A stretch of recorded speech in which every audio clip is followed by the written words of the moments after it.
তো ফাইনালি আমার ঘরে বানানো আমসত্ত্ব রেডি। তাহলে আর কি দেরি, এরকম একটা প্রিমিক্স তোমরাও ঘরে বানিয়ে ফেলো। তারপরে ঠান্ডা জলে এরকম 1 চামচ দিয়ে গুলে খাইয়ে নাও, একদম রিফ্রেশমেন্ট লাগবে ভেতর থেকে, দারুণ একটা সুগন্ধ। গুড মর্নিং সবাইকে, নতুন একটা সকালে সবাইকে অনেক শুভেচ্ছা। আজ আমার সকালটা শুরু হলো ভোর 5:30 দিয়ে। ভোরবেলাটা ভুলই হবে, 5:30 মানে ভালোই সকাল।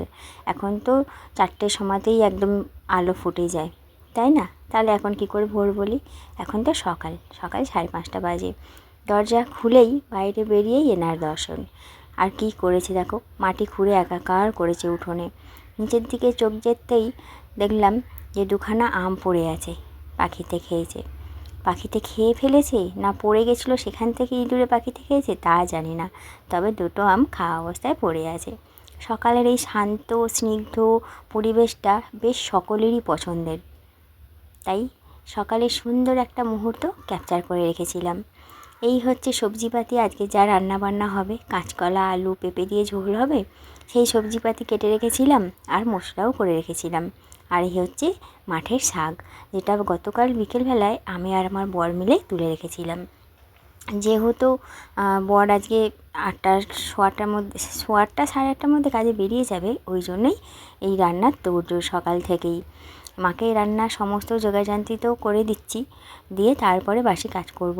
সব সবজিপাতি কাটা ছিল, মশলা করা ছিল, শুধুই শাকটাই ধুতে বাকি ছিল। বাসি গায়ে আগে মাকে রান্নার ঘরের যে টুকটাক জোগাড়গুলো সেইগুলো করে দিই, নাহলে তো মা রান্নাঘরে ঢুকতে পারছে না। এত বড় ড্রাম থেকে মা তেলটাও ঢালতে পারতো না, ওই জন্য মাকে তেল ঢেলে দিলাম, শাকটা ধুয়ে দিলাম, দিয়ে রান্নাঘরটা একটু আবারও মুছে দিলাম, দিয়ে তারপরে আমি বাসি কাজ করতে যাব।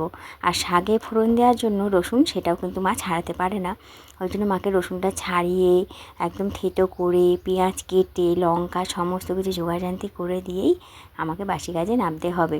আমি যতক্ষণ এই জোগাড়গুলো না করে দেবো ততক্ষণ কিন্তু মা রান্নাঘরেও ঢুকতে পারবে না, তাহলে রান্নাটাও দেরি হয়ে যাবে। ওই জন্য অগত্যা বাধ্য হয়েই বাসি নাইটি পরেই আমাকে এটা করে দিতে হলো, কারণ এইটুকু করার জন্য তো আমি আর নাইটি ছাড়বো না, কারণ আমার দেহের এখন কাজ পড়ে আছে। ওই জন্য বাসি গায়েই আমাকে ওইটুকু কাজ করে দিতে হলো। বর চলে গেছে ঘুম থেকে উঠে বাথরুমে স্নান করতে, আমি সেই ফাঁকে বিছানাটা ও তুলে দিয়েই গেছে অবশ্য, আমি আর একবার ঝেড়ে নিলাম। গুড মর্নিং সবাইকে, সকাল 6:15 বাজে। বিছানা তুলতে, আমি তো বিছানা তুলিনি, বর তুলেছে, আমি শুধু ঝেড়েছি। ঘর বারান্দা ঝাঁট দিতে গিয়ে এই অবস্থা, এই দেখো। ঘর বারান্দা ঝাঁট দিতে গিয়ে যদি এই অবস্থা হয়, এখন তো সবে শুরু সকালটা, সারাটা দিন আজকে সিদ্ধ করবে বুঝতেই পারছি। ও বর গেছে কলে, এবার বর কলের থেকে না বেরোলে আমি আর কাজে এগোতে পারবো না, মানে এবার জলের কাজ, শুকনোর কাজ যা ছিল সেটা হয়ে গেছে। মা ওইদিকে শাক ভাজাটা বসিয়ে দিয়েছে, শাক ভাজাটা করছে সবার ফার্স্ট, তারপরে রাস্তা দিয়ে তরকারি হবে, কাঁচকলা আলু পেঁপে দিয়ে তরকারি ঝোল হবে, বড়ি দিয়ে, আর তেলাকুচি পাতাও দেবো যাতে শরীর ঠান্ডা থাকে। তেলাকুচি পাতা কিন্তু শরীরের জন্য ভীষণ উপকারী, শরীর পেট ঠান্ডা রাখে। চলো এবারে জলের কাজটা শুরু করা যাক। আজকে যেই রান্নাটা হবে সেই রান্নাটা মানে মনে করিয়ে দেয় আমার মায়ের কথা। আমার মা কারো শরীর খারাপ হলেই, টুকটাক যে কোনো শরীর খারাপ, জ্বর, পেট খারাপ কিছু হলেই না, কাঁচকলা আলু পেঁপে দিয়ে আর চারাপোনা মাছ হোক বা বাটা মাছ হোক, কুলেখাড়া পাতা দিয়ে একটা পাতলা ঝোল করতো। এত মানে সুন্দর হতো তরকারিটা খেতে, কী যে স্বাদ, সেই স্বাদ আজও মুখে লেগে আছে, সারা জীবন সেই স্বাদ কখনোই ভুলবো না। এই রান্নাটা কিছুটা তো ওই রকমই, ওই জন্য এই রকম ধরনের যখনই তরকারিপাতি হয় না, মায়ের কথা খুব মনে পড়ে জানো তো। আর এই দেখো, এইটা আমার রোজের ডিউটি, ওরা মাটি খুঁড়বে আর আমি জল দিয়ে এরকম নেতা দেবো।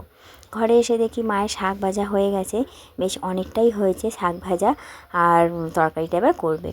এদিকে আমার ঘরের যা বাসি কাজ ছিল সেগুলো কিন্তু কমপ্লিট হয়ে গেছে। এবার যাই চলো ঝোলের জন্য তেলাকুচি পাতাগুলো তুলে আনতে।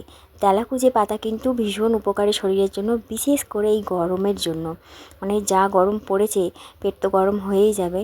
যে কোনো ঝোলে যদি এরকম তেলাকুচি পাতা কুচিয়ে দেওয়া যায়, সেই তরকারির স্বাদ তো হবেই, গুণও কিন্তু অনেক বেড়ে যাবে, কারণ শরীর পেট ঠান্ডা করে। তোমাদেরকে যে বললাম, অন্যান্য সময় কিন্তু চোখে পড়ে, এখন দেখো দরকার, এখন এইদিক ওইদিক আমাকে খুঁজে বেড়াতে হচ্ছে যে কোথায় গেল। এই তো, এই যে পেয়েছি।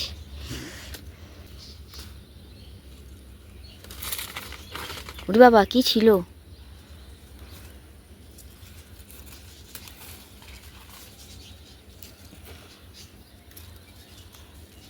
এই পাতা বা এই শাক শরীরের জন্য ভীষণ উপকারী, বিশেষ করে এই গরমে শরীর পেট সব ঠান্ডা রাখে। তোমরা কি এই লতাগুলোকে চেনো? এই যে হলুদ হলুদ, এগুলোকে কি বলে? এগুলোকে বলে স্বর্ণলতা। এগুলো যেখানেই যায় বিনা শিকড়ের গাছ, এগুলো আপনার হয়, দেখো বিনা শিকড়, এর কোনো শিকড় নেই, আপনার হয়ে যায়। এইগুলো যেখানে যায় সব গাছ মেরে দেয়। এই যে দেখো না, সব গাছের ওপর উঠে আর চাপা দিয়ে যায় সব গাছকে। চলো এই যে এক বাটি এক ঝুড়ি হয়ে গেছে, আর লাগবে না। ওমা মেঘ করেছে, মেঘ করেছে। ঘড়ির কাঁটা 7:30 ঘরে। আমার স্নান হয়ে গেছে, আর এসে দেখি মায়ের রান্না বান্না পুরো কমপ্লিট হয়ে গেছে। শুধু ওই যে ভাতটা ফ্যান গড়ালেই হয়ে যাবে, হয়তো 10-15 মিনিট লাগবে। চল তোমাদের তরকারিটা দেখাই। হ্যাঁ, যে তালাকুচি পাতা দিয়ে, কাঁচকলা, আলু, পেঁপে দিয়ে, বড়ি দিয়ে একদম গরমের দারুণ একটা পাতলা ঝোল, আর বাটিতে আছে শাক ভাজা। মা ওই যে টিফিনও বেড়ে দিয়েছে বাবার বরের, এটাই বেলা না মা, আর এটা ও বেলার। ভাতও প্রায় হয়ে এসেছে, ভাত হয়ে গেছে। মায়েরও ঠান্ডা শরীর, গরম লেগে গেছে, সবাই একই অবস্থা। পুজো দেওয়া কমপ্লিট। আজ তো সেরকমভাবে জবা ফুল ফোটেনি, ওই হাতে গোনা কয়েকটা মাত্র ফুটেছিল। আজকে ভীষণ তাড়াহুড়োর মধ্যে আছি। ঘড়িকাটা 7:45 ঘরে। ঝটপট রুটি করব, সুজি করব, বর 8:15 মধ্যে বেরিয়ে যাবে। খেয়ে আবার নিয়ে হাতে অল্প সময়। ঘড়ি কাটা 8:20। তার মধ্যেই সমস্ত কিছু রেডি করে নিয়েছি। এই যে এর মধ্যে আছে তরকারি, এর মধ্যে আছে সুজি, একটু হালুয়া করে দিলাম, সুজির হালুয়া, আর এর মধ্যে আছে রুটি। তাহলে সমস্ত কিছু টাইমের মধ্যে কমপ্লিট। তবে সব রুটি হয়নি, শুধু ওর মতন করে দিলাম। এখনও বাবার রুটি, আমাদের রুটি, ওটা একটু পরে করবো, আগে বেরিয়ে যাক। দুগ্গা দুগ্গা।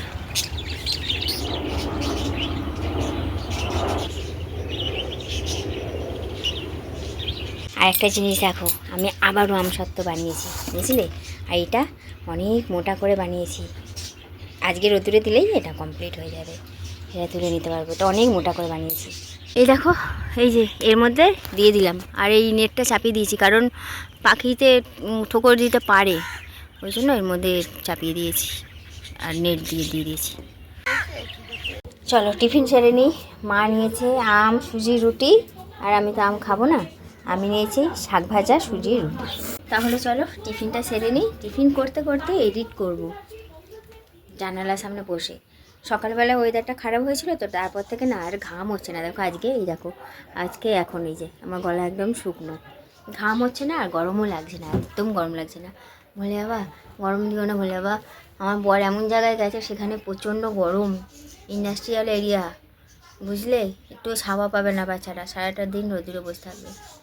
গরম দিও না ঠাকুর, ছাওয়া দাও, একটু বৃষ্টি দিতে হবে না, একটু ছাওয়া দাও, তাহলেই হবে। অল্পতেই খুশি আমরা। পাখিরা, ও পাখিরা, চেঁচামেচি করবি না আজকে, গরম নেই, চুপচাপ ঘুমা, চুপচাপ বসে থাক, চেঁচামেচি করবি না, যে গরম কম। সত্যি আজকে খুব একটা গরম নেই, জানো, মানে সেই যে রোদে দাবদাহ গরম, সব সময় আমার মাথা ঘেমে বুকটা ভিজে থাকতো, আজকে ঘাম হচ্ছে না। এমনকি সকাল থেকে পাখা ছাড়াই আছি, মানে হাওয়া দিচ্ছে তো, এই দেখো ভালো হাওয়া দিচ্ছে, দেখতে পাচ্ছ? কচু পাতাগুলো দেখো কি সুন্দর নড়ছে। পাখা ছাড়াই এতক্ষণ বসে এডিট করলাম, ঘরে সমস্ত কাজ কমপ্লিট। এবার দারুণ একটা জিনিস তোমাদের সঙ্গে শেয়ার করব, সেটা হচ্ছে সামারের জন্য দারুণ একটা শরবতের প্রিমিক্স, যেটা বানিয়েই রাখবো, জাস্ট ঠান্ডা জলে গুললেই হয়ে যাবে। চলো, এটা গত বছরও বানিয়েছিলাম। মিক্স বানানোর জন্য নিয়ে নিয়েছি মৌরি, একটা মাত্র এলাচ, নিয়েছি মিশ্রি। ঠিক আছে, মিশ্রি তো বড়, মিশ্রিটা আগে ভেঙে নিই, একটু ছোটো ছোটো করে নিই, তারপরে মিক্সার গ্রাইন্ডারে দেবো, নাহলে এত বড় দিলে ব্লেড ভেঙে যাবে। গতবার এরকম দিয়ে দিয়েছিলাম আর ব্লেড ভেঙে গেছিলো না। এটাকে দেখো একদম ভেঙে গুঁড়ো গুঁড়োই প্রায় করে নিয়েছি। মৌরিটা আর এলাচটা হালকা জাস্ট শুকনো খোলায় একটু নেড়ে চেড়ে নেবো, ভাজা না, ঠিক জাস্ট নেড়ে চেড়ে নেবো,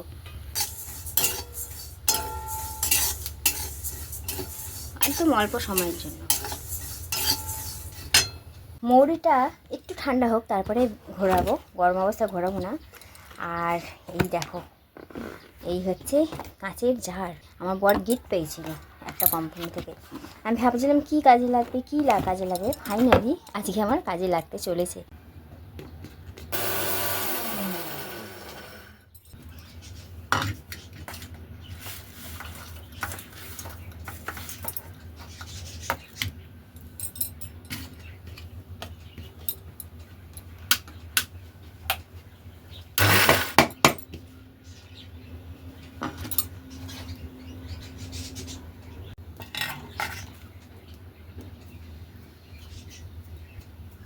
দেখো তো কেমন হয়েছে, দারুণ দারুণ, একদম পাউডার। অবশ্যই একটা কাঁচের জারে রাখতে হবে, একদম এয়ারটাইট যেতে হয়। হাওয়া বাতাস লেগে গেলে না, যেহেতু মিষ্টি আছে তো একটু জল জল মতো হয়ে যেতে পারে, ওই জন্য কাঁচের জারেই রাখতে বললাম। তাহলে আর কি দেরি, এরকম একটা প্রিমিক্স তোমরাও ঘরে বানিয়ে ফেলো। বাড়িতে কেউ যদি গেস্ট আসে তাদেরকেও ঠান্ডা জলে, একদম কিচ্ছু না, 1 গ্লাস ঠান্ডা জলে আর 1 চামচ কি 1.5 চামচ এই প্রিমিক্সটা মেশাও আর গোলো। নিজেরাও রোদ থেকে বাইরে এসে একটু খানিক্ষণ রেস্ট নিয়ে তারপরে ঠান্ডা জলে এরকম 1 চামচ দিয়ে গুলে খেয়ে নাও। একদম রিফ্রেশমেন্ট লাগবে ভেতর থেকে, দারুণ একটা সুগন্ধ ফ্লেভার। আর দুটোই হচ্ছে পেট ঠান্ডার জিনিস, মুড়ি মিশ্রি দুটোই হচ্ছে পেট ঠান্ডার জিনিস। দারুণ দারুণ একটা প্রিমিক্স বানালাম, তোমরাও ঘরে ট্রাই করো। আর কখনো যদি এই ভিডিওটা দেখে কেউ কখনো যদি ট্রাই করে থাকো, কমেন্ট করে জানিও কেমন, যে আমরাও ট্রাই করেছি। কাণ্ড ঘটে গেছে দেখো, ভাতের হাঁড়িটা এই এরকম ফ্যানের বাটিতে বসানো ছিল, আর এই দেখো মানে সারিবদ্ধভাবে লাল পিঁপড়ে ছেঁকে ধরেছিল। আমি তো ক্যামেরাটা পরে অন করলাম, হাঁড়িটা একটা দেয়ালে ঠোকা মারতে পিঁপড়েগুলো পড়ে গেছে, কিন্তু এখনও অনেক পিঁপড়ে ভাতের মধ্যে চড়ে বেড়াচ্ছে। এবার বলো তো এই দেখি খাওয়া যায়? খাবো তো বটেই, বেছে বেছে খেতে হবে। মানে এই গরম পড়তে না পিঁপড়ের উৎপাতটা খুব বেড়েছে। মা দেখো বাটিতেই খাবে, মায়ের খেতে ইচ্ছে করছিল না, গা গোলাচ্ছে, অল্প একটু ভাত নিয়েছে, জল ঢেলে ওর মধ্যে চটকে খেয়ে নেবে। আর পিঁপড়ে ছাড়িয়েছে অনেক কষ্টে। এই যে এইটা হচ্ছে আমার, জল ঢালবেন তো নুন ওখানে, চলুন। কি ভালো খেলাম বন্ধুরা, এরকম গরমের মধ্যে এরকম হালকা পাতলা ঝোল কী যে ভালো লাগে আমার, তোমাদের বলে বোঝাতে পারবো না। আমার ওই মাছ মাংসর থেকে এরকম যত হালকা পাতলা ঝোল হবে আমার তত বেশি ভালো লাগে। কি মশলা করেছিলাম জানো? জিরে, ধনে, আদা, কাঁচা লঙ্কা আর 2টো মাত্র শুকনো লঙ্কা দিয়েছিলাম ছোটো ছোটো, ব্যাস এই মশলা। এত দুর্দান্ত স্বাদ হয়েছে তরকারিটা, আর ভীষণ ভালো। আমার মায়ের হাতে রান্নার, আমার মাও এরকম ধরনের ঝোল করতো, তবে আমি যেমন দিয়েছি তেলাকুচো পাতা, আমার মা দিত কুলেখাড়া পাতা আর বাটা মাছ। হেভি ঝোলটা হতো, সেরকমই লাগলো কিছুটা, খুব ভালো খেলাম। আমি লাউয়ের তরকারি হলে খুব ভালো খাই, এরকম হালকা পাতলা ঝোল হলে বেশি ভালো লাগে, ডাল আলু ভাতে হলে ভালো লাগে, মানে যত সিম্পল হালকা পাতলা রান্না হবে খুব ভালো হবে। তো চলো আজকের আমার আমসত্ত্ব হয়ে গেছে, তুলে নেবো। আমসত্ত্বটা তুলে নিই, বেশি শুকিয়ে গেলে না আবার একটা যা জুসি ভাব থাকে সেটা থাকবে না। হয়ে গেছে একদম কমপ্লিট। বাবা কি গরম, আমার হাতে ছ্যাঁকা লাগছে। ওহ কি শান্তি লাগছে, কতগুলো দিন পর বৃষ্টির দেখা পেলাম। এতদিন উত্তরবঙ্গে বৃষ্টি হচ্ছিল দেখে ভাবছিলাম যে কবে আমাদের এখানে হবে। ফাইনালি আমাদের এখানেও বৃষ্টি হচ্ছে। আর যেহেতু এতদিন বৃষ্টি হয়নি তো, আর যে শুকনো খটখটে মাটির মধ্যে বৃষ্টির ফোঁটাগুলো পড়ছে, আর যে সোদা মাটির গন্ধ, সেটা যে কী ভালো লাগছে কি বলবো তোমাদের। বাইরে বৃষ্টি পড়ছে, মনের ভেতরে হেভি আনন্দ কাজ করছে। কারণ মানে এতবার তো আমি আমসত্ত্ব বানিয়েছি, এটা একটু স্পেশালি অন্যরকমভাবে বানিয়েছি, মানে একটু মোটা করে লেয়ারটা দিয়েছিলাম। আর দেখো তো কত সুন্দর উঠে আসছে, যেভাবে ঠিক ইউটিউবের ভিডিওগুলো দেখি ঠিক সেভাবেই কিন্তু উঠে এলো। আর দেখো কত সুন্দর মোটা হয়েছে, তেমন হয়েছে সুন্দর কালারটা। এবার ঝটপট হচ্ছে কাটিং করব। এর আগে তো করেছিলাম 2বার রোল, কিন্তু আজকে রোল নয়, একদম দোকানের মতনই বানাবো, যেভাবে একদম প্যাকেট করা থাকে না চৌকোটো টাইপের, লম্বাটে টাইপের, ওই ধরনেরই করার চেষ্টা করব। তবে কি বলো তো, যেহেতু আমার ছোটো থালা, বেশি বড় না, ওই জন্য আমি 3 ভাগ, মানে লেয়ারটা যেটা সেটা যাতে পাতলা না হয় ওই জন্য 3 ভাগ দিয়েছি। ওই কারণে হয়ে গেছে কি একদম চৌকো, ছোট স্কোয়ার হয়ে গেছে, একদম লম্বাটে টাইপের হয়নি। কী আর করা যাবে, যা হয়েছে তাই ভালো।